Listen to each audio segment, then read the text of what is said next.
Cairo, Egypt raised its security alert to the highest level on Saturday as it emerged that the Islamic State may have been behind a mosque attack in the restive North Sinai in which more than 300 people died, the most lethal single assault in the country's recent history.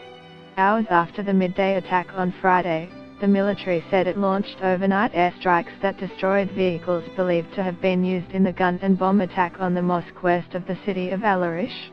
The iconic Eiffel Tower switches off lights in tribute to the victims of Egypt's mosque attack that killed more than 230 people.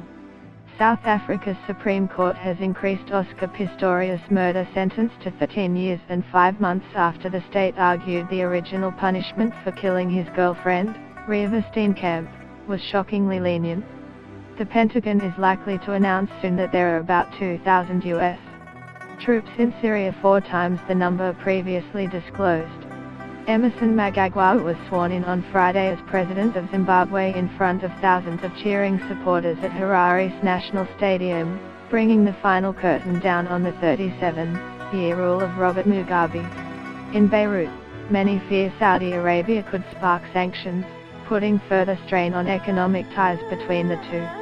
The Irish government is on the verge of collapse after the party whose votes Prime Minister Leo Varadkar depends on to pass legislation said it would seek to remove the Deputy Prime Minister in a breach of their cooperation deal. The North Korean nuclear crisis has taken a Latin twist, with Cuba emerging as a potential deal-maker between Pyongyang and the West. Relatives of the crew on board a missing Argentine submarine are losing hope that their loved ones will be found alive following evidence that the vessel may have exploded. The iconic Eiffel Tower switches off lights in tribute to the victims of Egypt's mosque attack that killed more than 230 people.